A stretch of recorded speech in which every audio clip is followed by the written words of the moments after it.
Balamusizza mwenna mukama mulungi era njagala okwebaza Katonda nti tuli wano olunaku olwaleero nga tuli balamu kyekisinga obukulu ate obulamu buva eri Katonda. Njagala okwebaza buli omu yenna atambudde nange olunaku olwaleero, media personalities, kubanga ebiseera ebisinga amaloboozi ge tulina gatuyambibwako abantu nga mmwe aba media. Era nga bwe tuzze wano njagala obbasaba take this message out there for the good of these children. Era nsaba yenna ali alaba vidiyo eno odduukirire abaana bano. Bayinza obutabeera bano naye mu community yo, kubanga nze ndowooza ffe be balina. We tutavaayo ne tubayamba ne tuba hi my dear, how are you? You okay? All right. So tuveeyo tubayambe kubanga bwe tutabadduukirire teri ajja badduukirira. Hello, how are you? Good. Nina moto yange egamba nti we rise by lifting each other. Buli we tukwatira awamu tugenda wala nnyo. N'olw'ensonga eyo nebaza company gye nkola naye ya Lato. They've given me amata gano ge mulaba, baana be tulimu baana bato era amata kintu kirungi nnyo for the kids okubazaamu amaanyi n'okubawa ebijimusa. Nebaza management yange manager Roger okubanga banzikiririzaamu bye njagala okukola ne bankwatirako ekintu nga kino. So foundation yange Yakwaya Foundation olunaku olwaleero nsazeewo nkikole under the foundation because kye kintu kyempuliramu emirembe. Byonna tubikola naye ekintu ky'okuba n'obuntu kye kikulu era y'ensonga lwaki tubaawo nga tuli balamu. So mwebale nnyo, mwebalire ddala. Nze Christmas yange ewedde cause this is what matters. Kino yagadde okukola for Christmas, celebrate it with these people cause bangi nnyo babeewala babasindiikiriza naye ng'ate buli muntu nze ndowooza deserving okubeera omusanyufu era asaana obulamu. So mwebale nnyo mwenna basazeewo okujja to celebrating Christmas olunaku olwaleero with these children. Era nnyongera obbasaba nti bambi reach out n'ekitono kyonna ky'oba osobodde to them or to the nearby, bonna bakuli okumpi. Thank you so much Father. Father mwenna ab'ekifo kino, the brothers, I was so touched when I went out there okulaba gye basula nti bisaana omuntu alina omutima omugumu. What I know abantu abakola ekintu kino they are not paid to do this job. Kwagala kwa Katonda n'omutima gwabwe okusalawo okudedicating obulamu bwabwe eri abaana bano. So mwebale nnyo the brothers. Nina abavubuka abato bendabye wano. I've met the guys. Bandibadde obulamu bali ku TikTok oba social media like him, but they chose to come here ne baservinga abaana bano. Thank you so much. Era nsaba take on that spirit kubanga obulamu bwaddala wano we buli byonna tubikola naye remember there is heaven, there is life after this. So thank you so much once again Mr. Pasco and all the brothers of this place. Tuli Busega bannange. If you want to reach out to these kids kubanga nzize wano but it's not going to be the last time. I want to come back. Tulabye dormitories zaabwe. They need mattresses, they need mosquito nets, they need bed covers. So tulina olugendo lungi luwanvu. So anabasobodde okunkwatirangako, I'll be very happy because this is something I would love to continue doing for the good of the community. Kyempuliramu emirembe ate nkimanyi nti ne Mukama bino byayagala. So kyonna kyoba osobodde okufuna, remember a giving hand, a giving heart efuna nnyo. So let's be together, tutambulire wamu, twekwatireko. Thank you so much. Thank you. May God bless you. Thank you. Okwase kwasayo n'omu, okwaseyo n'oli. Okay? Kati imirira wano buli omu mukwase kuba nabali wano bonna buli omu mukwase ekintu mukwase omula mukwase Lato milk Uh-huh. Can you hold? Asembye mukwase lato milk. It's too heavy. Yeah, mukwase oli. Atudde. Aha. Ono talina kyakutte. Mwe omwoyo ennyini. Kamuwe. Yes. Banaye. Diana, abaana baagaliza ebintu babire bulungi Christmas mu bugambo butono. Okay, to these beautiful souls, njagala baagaliza Christmas enungi, n'omwaka 2022 gubeere omwaka ogw'essanyu. Saba Mukama abakuume babeere safe, era nga ntwala omukisa guno oyongera okukoola abantu abali eyo bonna to come out here Busega to reach out to these kids because they need more of your help. So I think I want to thank everyone anyambyeko okubeera nga tufuna ebintu bino okuletera abaana bano. Lato, thank you so much, and everyone azze nange olunaku olwaleero. Merry Christmas and a Happy New Year. Thank you. Welcome. Yeah, banange. Mukwate tugenda ku cake banaye. We're going to cut our cake. The knife for the cake.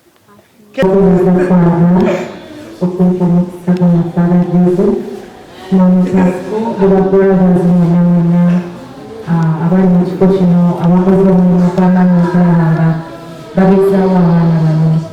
Nasazeewo nzije Christmas yange ngirye nammwe kubanga mbaagala mbadde nkirowoozaako era ndi musanyufu nti Mukama atusobozesezza tuyise mu bintu bingi nnyo omwaka guno, naye okubanga tuli wano kitegeeza nti Mukama atwagala. Era nze engeri emu gye nandyagadde okubanga neebaza Mukama kyekintu kyensazeewo olunaku olwaleero okujja celebrating Christmas yange ndammwe. Kyemanyi ebintu ebisinga byonna tubikola naye tutwerabira Katonda yatubeezaawo, yansobozesezza nze okubeera wano wendi, okubeera nga nange nsobola okufuna akatono kenfunye nga nsobola n'okukagalirako omuntu omulala kubanga waliwo ebiseera we nali nga sisobola nange kwebeezaawo. naye olwakisa kya Mukama wengeera nkyali mulamu era okwagala kwonna okusinga kuva eri Katonda. Once again njagala okwebaza mwenna abadde obulamu bwammwe okusobola okulabirira abaana bano. Manyi si kyangu, kizibu nnyo omuntu okwewaayo n'alabirira abantu nga bano, naye nze kyemmanyi nti nno byonna bye tukola ku nsi Mukama Katonda yajja tusasula, era njagala okwebaza kimukola. Njagala okubaagaliza Christmas ennungi ennyo n'omwaka omulungi gubeere ogw'essanyu, era nga nnyongera okukoowoola Bannayuganda mwonna abali eyo nti mudduukirire abantu nga bano kubanga bwe tutabadduukirire teri agenda batuukirira. Bambi ekyo tukimanyi tukikole nga tukijja ku mutima gwaffe kubanga nabo bantu badizaavinga okubeera badizaavinga essanyu. Kyova olaba nze Christmas eyange nange kanzije celebratinge nabo kubanga nabo bantu ngaffe twetaaga omukwano. So nsaba Mukama abakuume abateeremu obwangu mu buli n'abakuuma balungi okusaaba basinga okwagala ayange nnyinda n'abaza Christmas ennungi. Thank you so much. Happy that God has made it possible. We have life, and today we're here to celebrate life, and I chose to celebrate it with you. Thank you so much for being good boys. May you keep that spirit. Thank you so much, brother, and all the brothers that have done so much for the kids. Thank you so much. Personally, I love kids, but I love God more because if it's not God, we wouldn't be alive, we wouldn't be here. So we are so grateful and we thank God for life today. Thank you so much. May God keep you safe, may He protect you, and Merry Christmas and a Happy New Year to you all. Thank you for having me here.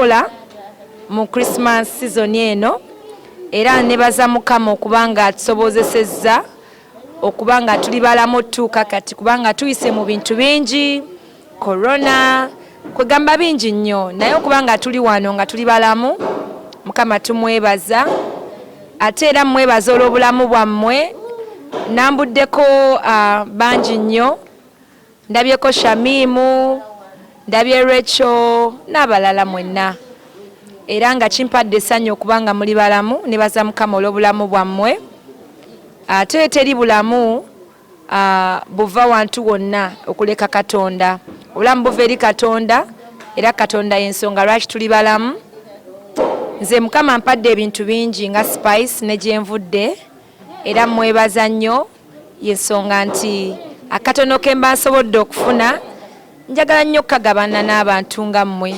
kubanga nti bantu balowooza nti abantu nga mmwe temudeservinga bulamu oba happiness but nze nkiraba mu ngeri ey'enjawulo ndowooza buli omu adeservinga okuba happy adeservinga okuba n'obulamu era neebaza ba brother bonna ba sisters ab'enjawulo abasobodde obbabeezaawo kubanga kyemmanyi abaana mwenna abasinga bali wano temulina bazadde abalaba abasuulawo olw'ensonga ez'enjawulo naye nze kyemmanyi nti nno Katonda yakuuma era yabakuzizza otuuka wano so nalese ebintu si bingi nnyo naye nga biva ku ntobo y'omutima gwange okujaguza nammwe Christmas nebaza buli omu atambudde nange aba media lato company benkola nabo n'abantu ab'enjawulo abankwatiddeko ogula ebintu bino bye tuleese wano njagala obbagaliza Christmas ennungi n'omwaka 2022 gwera omwaka ogw'ebirooto buli omu kyaloota akifune buli omu kyayagala okubeera akifune aba media mwenna kanti wali omukisa guno okubeebaza okubeera nange okuyimirira nange mu buli mbeera era mbagaliza Christmas ennungi ne bayimbi bannange bonna abandaba so ebintu bino eno si bingi like I've said nebiva ku ntobo y'omutima gwange okubanga njaguza Christmas nammwe mwebale kunkyaza mu maka gammwe era nsuubira nti munanyaniriza next time nkomewo with so much love nekinaaba nsobodde okukomawo nakyo mfuke mukwano gwammwe not just Spice Diana gwe mulaba ku TV naye mukwano gwammwe so tugenda sala cake bagenda gireeta so we can celebrate our Christmas today. Thank you so much. Mwebale nnyo kunkyaza mu maka gano. Thank you. Saba Mukama abakuume abateremu obwangu kyemmanyi omulimu guno si mwangu mwewaayo ba brothers mwenna ne mulabirira abaana bano abatalinako mwasirizi naye nze kyemmanyi nti nze ku lwange be basinga ate omukisa omunene kyova olaba nti nno mbaagala nnyo era ndi wano okubanga celebratinga nammwe Christmas n'ebirungi bingi Mukama byatukoledde so Merry Christmas and a Happy New Year. Kino ekintu sikikola nzekka naye nkikola under foundation gye bayita Choir Foundation era nga I want to take it on okowoola abantu bonna abandaba kuba media tuli nabo wano eno for a good cause. Nti abaana bano babeetaaga batwetaaga ffenna. If we don't do this together I feel like no one will. So tukwatire wamu tubayambeko balina ebyetaago bingi nnyo ng'abawala abakula abawala abalina ebirooto they need our support, they need our help. So Choir Foundation is my own foundation and ngezaako kyensobola okubanga mbeerawo ku lw'abantu abatwagala so I'm doing it under my foundation.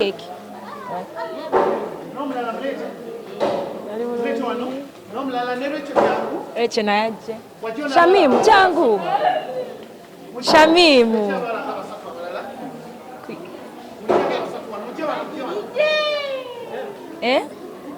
Here, okay. Bannange nina kalabo ke naleese naye kano ka munda nnyo kaffe ka bakyala so ngenda kakwasaani Rachel akanaka bampeera kakwase ggwe. So these are underwears for the ladies. Kansubire muna abwagala buli inside here. Yes. And then these are tissues. Yeah. Tulinawo ne Always for the ladies. Those two boxes. We have some diapers. Rachel, you can have this. Are you okay? You also want? Ninayo products from Lato company nkola nayo. But what the drinks ezenjawulo. Kamuwe buno. Anywe nako. No bwakunywa buwooma nnyo. There are drinks, so you can have this as well. Welcome. All right, so we have flavored milk, still from Lato.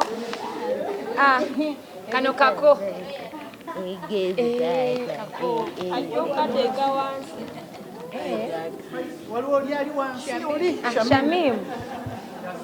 Shamim oyeza kungoye. Shamim akola ku mirimu. Bibyo Shamim, na bino bibino. Byonna bibyo. You're welcome, guys. Just know these things that from the bottom of my heart to celebrate Christmas with you guys. I know there are not so many. Naye njagala okukowoola everybody watching. Ntibanange muiteeko wano. Emengo, mu Kisenyi. You can pass by. So, the place is called Missionaries of the Poor.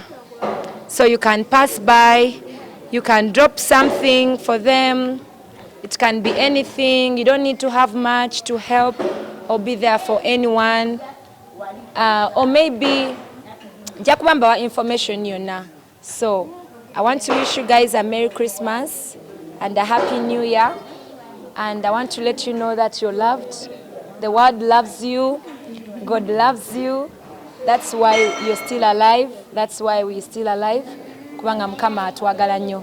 I think we shall have our cake, right? Yes. Yes, to save time. Banaye kakati ekiddako.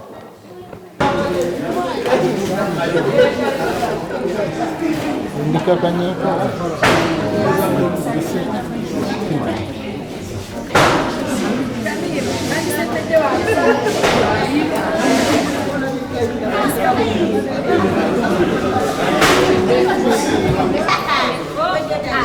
Come to me. Yes. So we are going to count from 5, 4, 3, 2, 1. Merry Christmas.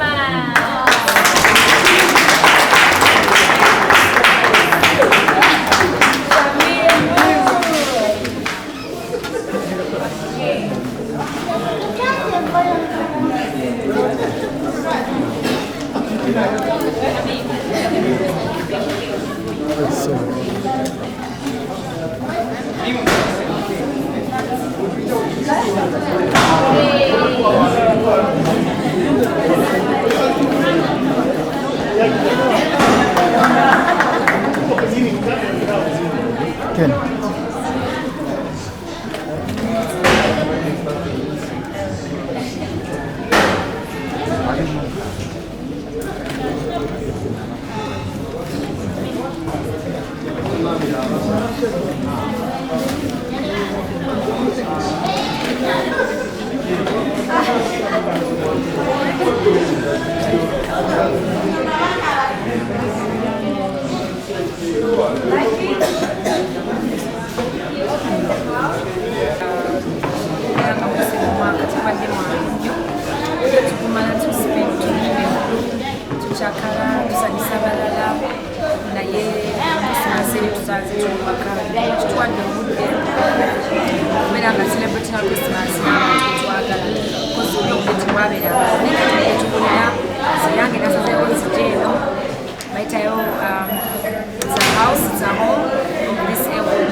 So, nayagala nnyo okukikola for this